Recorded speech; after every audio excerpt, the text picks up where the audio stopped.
Olá pessoal, hoje a gente vai aprender um pouco sobre regionalização socioeconômica do mundo, tá? É mais ou menos como a gente vai ter a classificação dos países que fazem parte desse cenário pós-Guerra Fria, né? Pós-Segunda Guerra Mundial, um cenário globalizado, ok? E regionalizar, gente, significa segmentar ou classificar uma dada área do espaço geográfico ou do meio natural, conforme um critério que vai ser previamente estabelecido. Nesse sentido, a gente vai ter várias formas de regionalizar os países, né, que fazem parte do planeta. A gente pode usar um critério de desenvolvimento socioeconômico, a gente pode usar o critério do PIB propriamente dito, a gente pode usar critérios de geografia física, como relevo, clima, vegetação, tá bom? Mas para entender bem e adequar esses países ao cenário pós-guerra fria, né, pós Segunda Guerra Mundial, o cenário da globalização, da multipolaridade, como nós vimos na aula anterior, a gente vai classificar de acordo com o desenvolvimento humano, tá? O IDH, o desenvolvimento socioeconômico que a gente vai encontrar nos países ao longo do planeta, tá bom? Aí aqui ele cita, né, a questão sociopolítica e financeira como o critério principal para fazer essa análise, para fazer essa classificação, tá bom? E ela vai levar em conta padrões atuais de qualidade de vida e consistência econômica entre os países que vão ser analisados, ok? Regionalização pós-guerra. Em geral, esse tipo de regionalização costuma obedecer às fronteiras nacionais, ou seja, ele não vai qualificar as diferenças que existem no âmbito econômico das áreas que pertencem a uma mesma unidade territorial. Como seria isso? Ele faz uma análise do Brasil como um país no seu geral, né? Do Brasil como um todo. Ele não vai analisar, por exemplo, as desigualdades socioeconômicas que a gente vai encontrar entre regiões, no caso do Sudeste ser mais industrializado e desenvolvido do que o Norte e do que o Nordeste, por exemplo. Ele não analisa isso, ele analisa o cenário generalizado do país, tá bom? Essa forma de regionalização mudou conforme as transformações políticas no âmbito internacional. Durante a Guerra Fria, quando o mundo via-se inserido em uma ordem mundial bipolar, né, os norte-americanos capitalistas e os soviéticos socialistas, realizava-se a seguinte divisão: primeiro, segundo e terceiro mundo. E hoje a gente ainda vê, né, alguns jornalistas, comentaristas, algumas pessoas, né, alguns profissionais erroneamente falam em país de primeiro mundo, país de terceiro mundo. Mas essa classificação ela perdeu todo o sentido com o fim da Guerra Fria. Por quê? Os países de primeiro mundo eram os países capitalistas, né, liderados pelos Estados Unidos, que estão aqui em azul. Os países do segundo mundo eram os países que compunham o bloco socialista da União Soviética, e o terceiro mundo era uma mistura, né, dos países mais pobres e periféricos desses dois blocos, né, que estão aqui em verde. Perceba que toda a América do Sul, América Central e México, por exemplo, faziam parte do terceiro mundo, tá bom? E essa teoria dos mundos, ela dizia o seguinte: países do primeiro mundo, que eu já falei, capitalistas, desenvolvidos, basicamente formados pelos Estados Unidos, Europa e Austrália, além de alguns outros territórios ao longo do globo. Países do segundo mundo, autodeclarados socialistas e que se estabeleceram com base em uma economia planificada, que tinham o total controle do Estado. Está aí uma das causas, pessoal, para a gente ver a derrocada do socialismo, né, da União Soviética. Essa economia planificada, ela realmente não deu certo, tá bom? E países de terceiro mundo, que eram subdesenvolvidos ou periféricos, ou ainda países não alinhados, embora praticamente todos se inserissem no sistema capitalista de economia de mercado, e também alguns deles inseridos no que a gente teria como países socialistas, tá bom? E aí depois dessa classificação, depois do fim da Guerra Fria, a gente vai ver surgir uma outra ideia para regionalizar os países ao longo do globo, tá? Com a queda do Muro de Berlim, o esfacelamento da União Soviética e o consequente declínio do chamado Segundo Mundo, tá? A classificação acima perdeu o sentido. Além disso, alguns critérios foram adicionados, levando a questão para o âmbito puramente econômico e social, né? Que vai abandonar um pouco essa ideia do extrato político e ideológico, como uma tentativa assim de tirar o foco da Guerra Fria, né? A Guerra Fria deixou algumas consequências, né? Deixou o mundo muito ressabiado em relação a ideologias e a políticas mais extremas, mais severas, né? Como o socialismo ou o comunismo, tá certo? Surgiu então uma nova forma de regionalizar os países, o norte desenvolvido e o sul subdesenvolvido, o norte rico e o sul pobre. E a gente vai ver que isso acabou sendo um erro, tá? A regionalização norte-sul do mundo não contempla a oposição entre os hemisférios correspondentes, pois existem países localizados no norte geográfico que se encontram no sul subdesenvolvido e vice-versa. Como assim?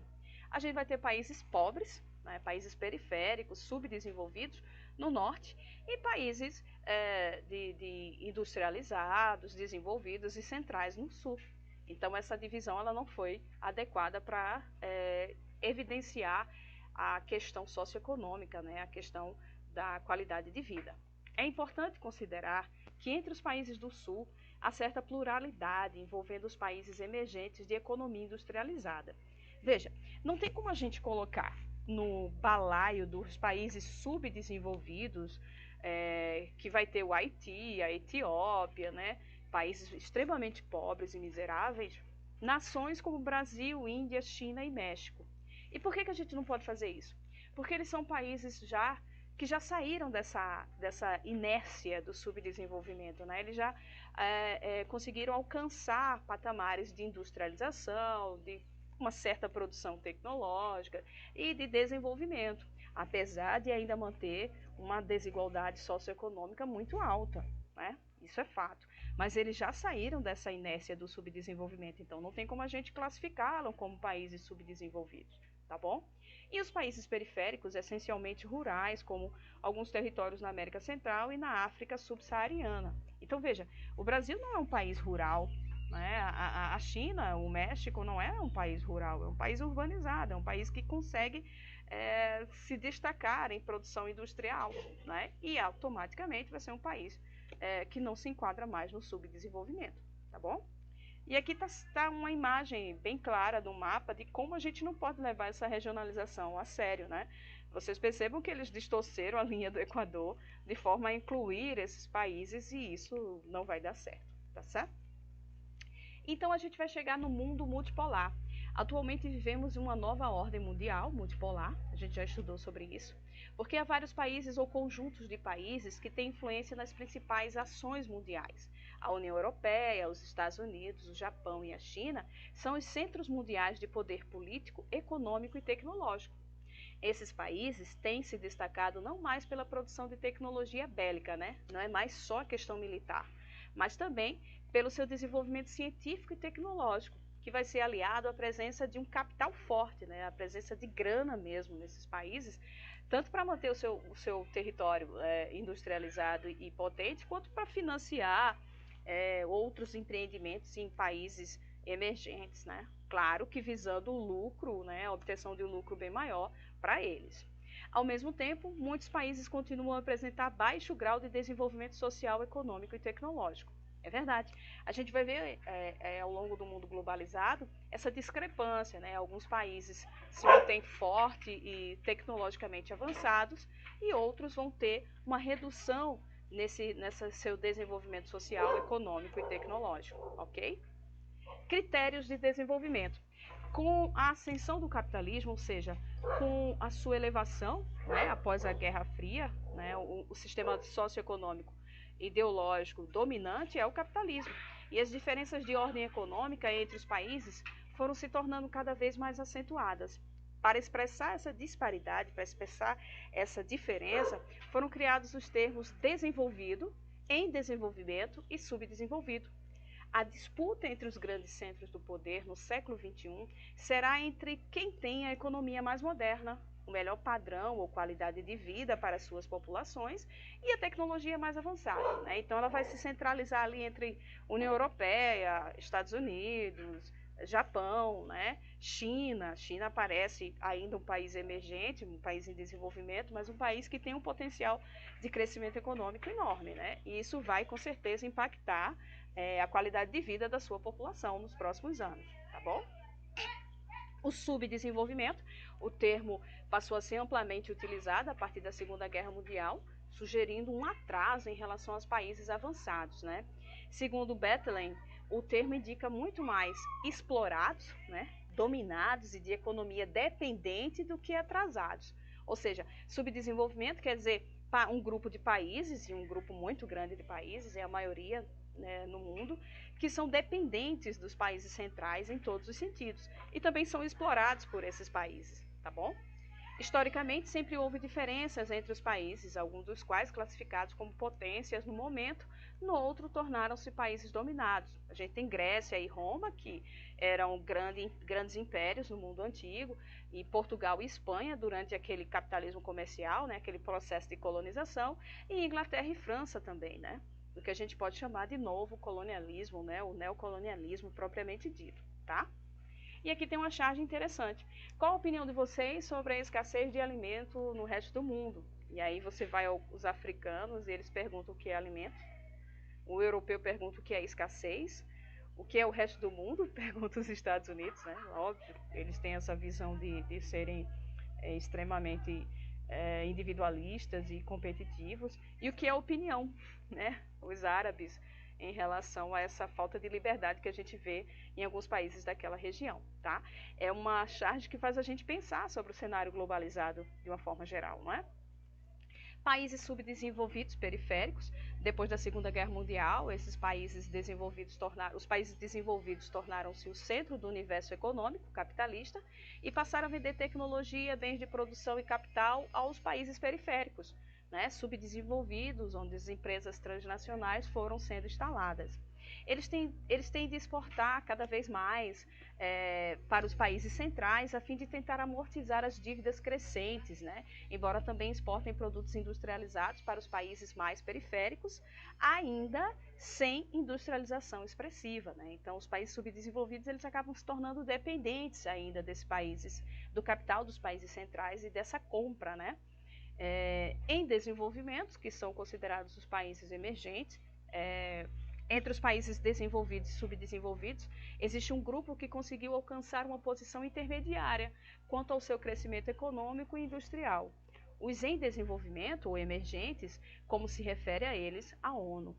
Os emergentes são os chamados países que são semi-periféricos, apresentaram relativas melhorias sociais, econômicas, financeiras e comerciais nos últimos anos.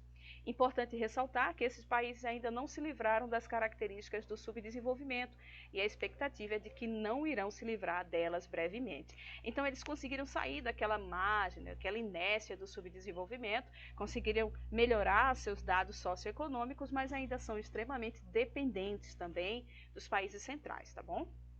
E os países desenvolvidos centrais são nações com elevado desenvolvimento econômico e social. Essa classificação ela vai utilizar critérios como grau de riqueza, nível de industrialização e desenvolvimento, PIB, né?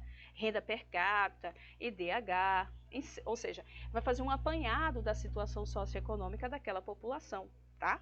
O desenvolvimento econômico é também um critério preponderante de classificação. São usados como sinônimos de países desenvolvidos, termos como países industrializados, e aí veja, países de primeiro mundo, eu faço a ressalva, esse termo ainda é usado, mas é usado de forma errônea, tá bom? Numa prova do Enem, numa prova de vestibular, é bom ficar atento a isso. Entre esses países, a gente pode destacar a Noruega, Suíça, Suécia, Austrália, Japão, Estados Unidos, tá bom? Que tem como característica a qualidade de vida que ele vai, ele vai disponibilizar para a sua população.